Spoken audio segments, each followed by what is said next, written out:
Alvarez from BSN1, and for today I will be demonstrating the assessment of blood pressure.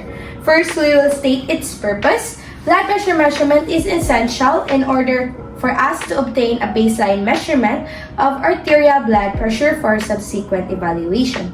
This is also used to determine the client's hemodynamic status, such as if, for example, their cardiac output, stroke volume of the heart, and blood vessel resistance.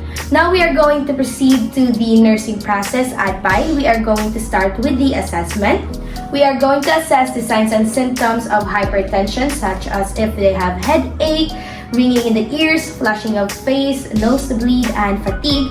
We are also gonna assess if they have signs and symptoms of hypotension, such as tachycardia, dizziness, mental confusion, restlessness, cool, clammy skin, pale or cyanotic skin. We are also going to assess the factors that are affecting the blood pressure, such as the client's age, emotional pain, stress, activity, and the time the client last smoked and ingested caffeine.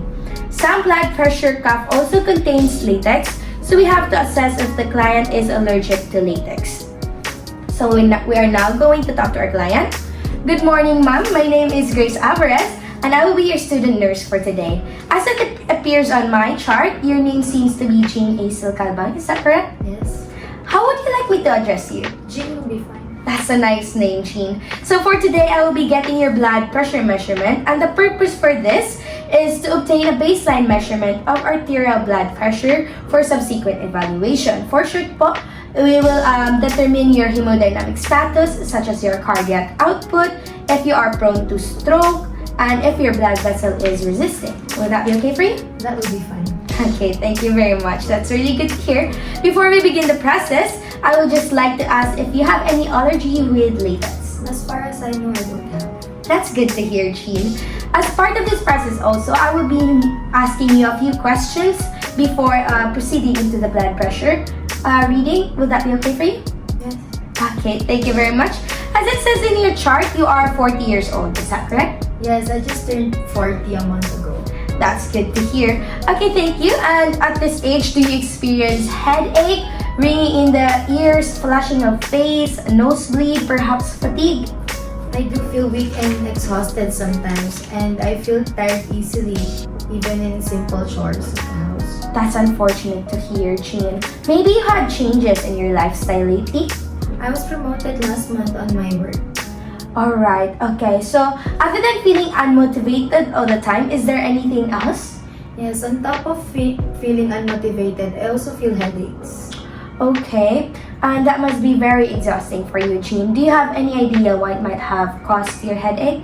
I think it's because my boss demands so much and it makes me overthink that to the point I can't sleep at night. Oh my gosh, I can definitely feel you on that, Jean. Thank you very much for your cooperation. All of these are noted and it will be used for our evaluation later on.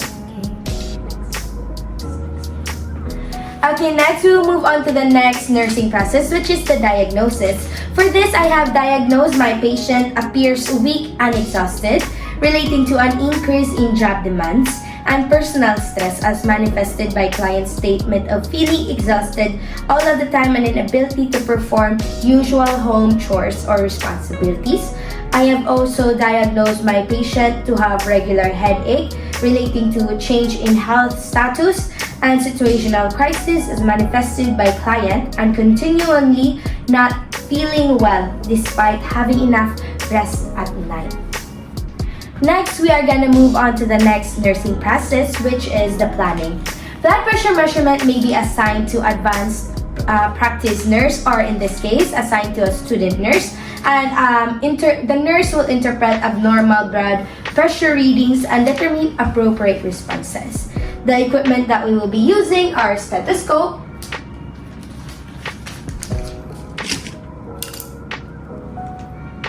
sphygmomanometer,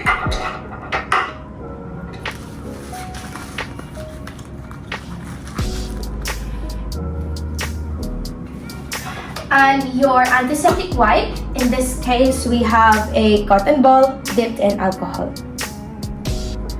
Now we are going to move on to the next nursing process, which is the implementation.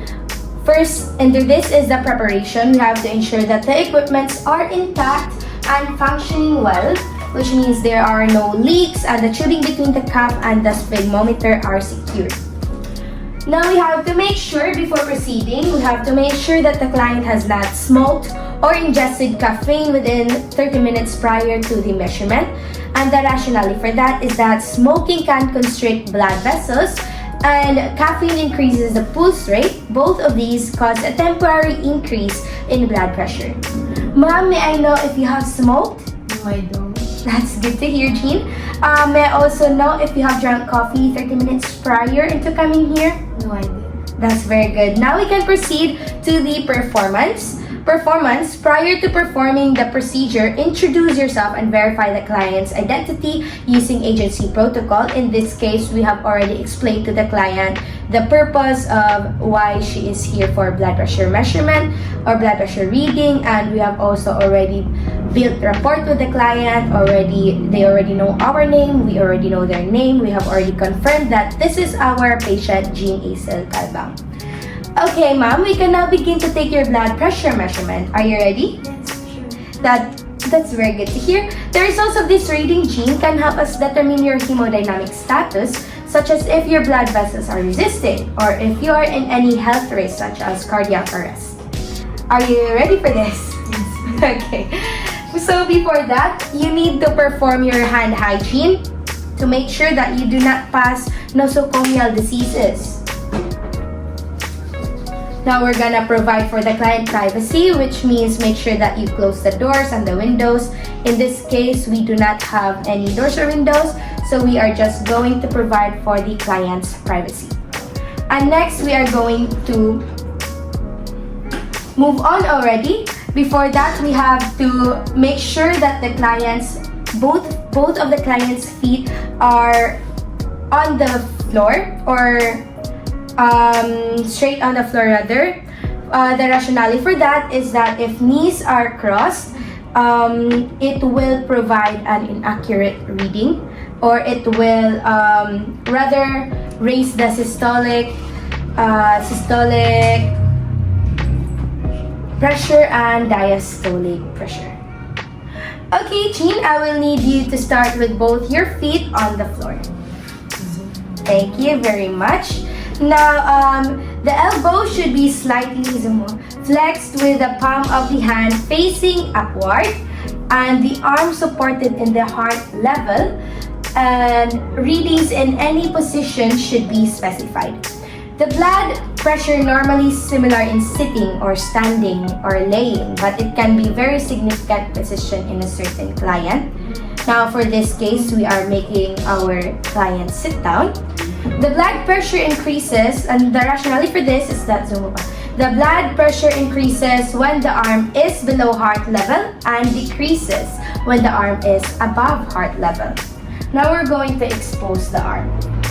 Now what we're gonna do is proceed to the procedure. We are going to wrap the deflated cuff eventually on the upper arm of the client.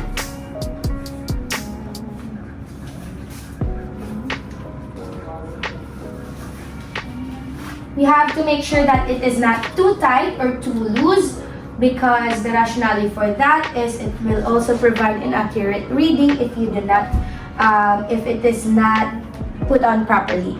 Now we have to locate the bronchial artery and apply the center of the bladder directly over the artery. You're gonna have to turn that. The rationale for that is that the bladder inside the cuff must be directly over the artery to be compressed if the reading is to be accurate. For an adult, place the border of the cuff approximately 2.5 cm or 1 inch above the systolic pressure.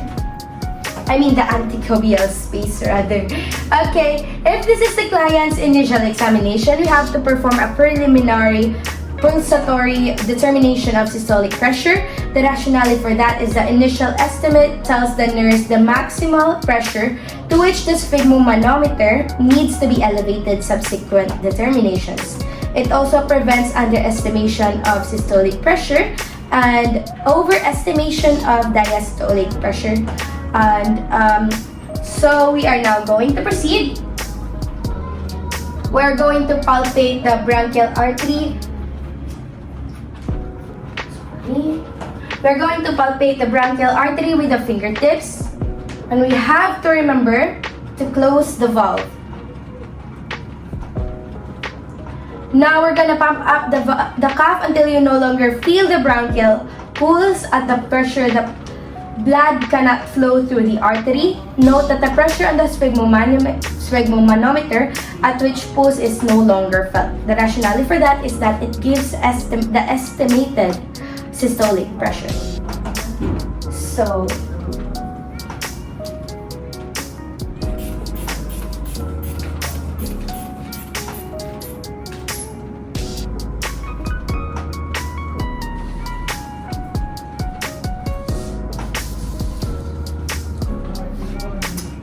release the pressure completely in the cuff, and we have to wait 1 to 2 minutes before making further measurements. The rationale for that is a waiting period gives the blood trapped in the veins time to be released, otherwise false reading may occur. Now we have to wait 1 to 2 minutes.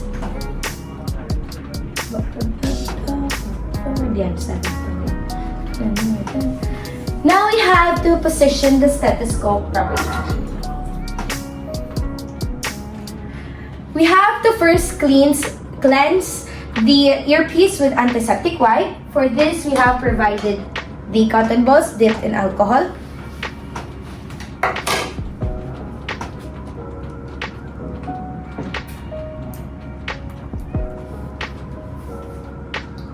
Next is insert the ear attachments of the stethoscope in your ear so that they are slightly forward. The rationale for that is that sounds are heard more clearly when the ear attachments are following the direction of the ear canal. Now we have to ensure that the stethoscope hangs freely from the ear to the amplifier. The rationale for that is if the stethoscope tubing rubs against any kind of object, the noise can interfere with the sounds of the blood within the artery, which will make it harder for you to detect the sounds. Now we have to place the amplifier of the stethoscope over the bronchial pulse site, and because the blood pressure is low frequency right now, it might be best to use the diaphragm of the stethoscope. Now we are going to place the stethoscope directly from the skin and not over the clothing. We have to remember to put it on the skin. The rationale for that is to avoid noise made from rubbing the amplifier against cloth. Now you hold the amplifier with the thumbs and the index finger.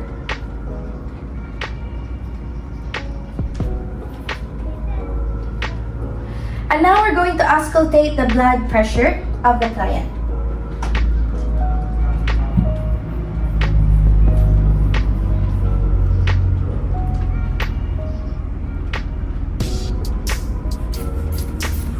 We're gonna pump up until the sphygmometer reads 30 milliliters of mercury above the point where the bronchial pulse disappeared. Now we're gonna release the valve on the cuff carefully so that the pressure decreases at the rate of 2 to 3 milliliters of mercury per second.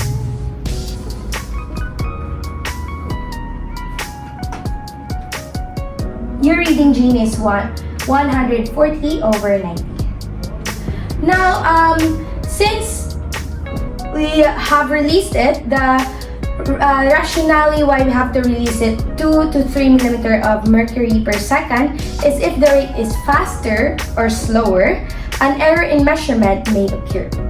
So as the pressure falls, we have to identify the manometer reading of the Korotkov phases 1, 4, and 5. The first phase that you will hear is the sharp bud sounds. The fourth phase is when it starts to deflate, you will hear the muffled sound. And the fifth phase is the silence. And with the rationale for this is there is no clinical significance of Korotkov phases 2 and 3. After hearing phase 5, deflate the cuff rapidly and completely. And we have to wait 1 to 2 minutes before making further demonstrations. The rationale for that is that it permits the blood trapped in the veins to be released. Now we are going to repeat the above steps to confirm the accuracy of the reading. We're gonna repeat it on the other arm.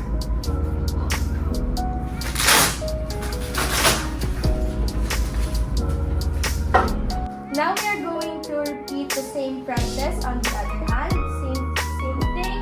Put the hand at the heart level, palms facing upwards, relaxed hand, and both feet are on the floor.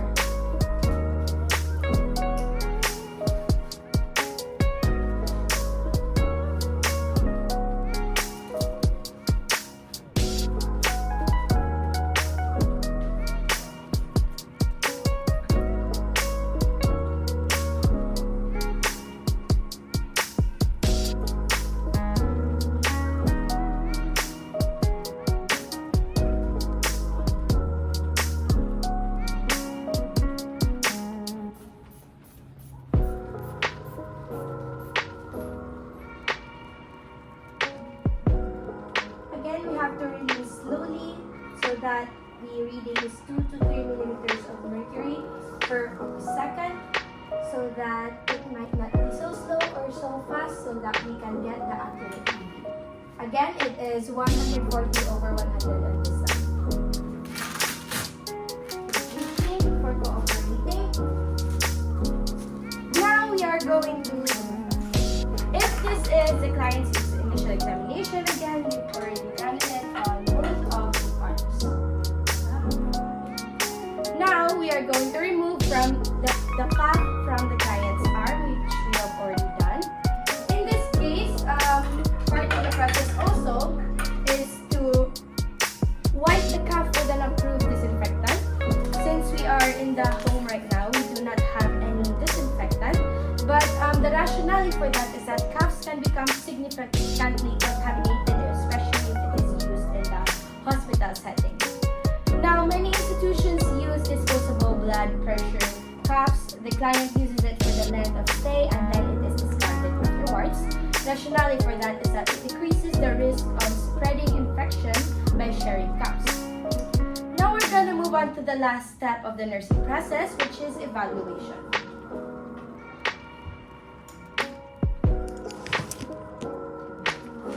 For the evaluation, we will now evaluate the blood pressure in accordance to the patient's data, a normal range of age.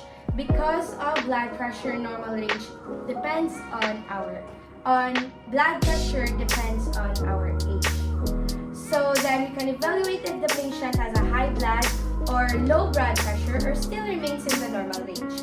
Now, since again, Jean Hazel Calbang is 40 years old and she has achieved a reading of 140 over 100, this means that Jean Hazel Calbang is prone to high blood pressure. Thank you very much. Again, I am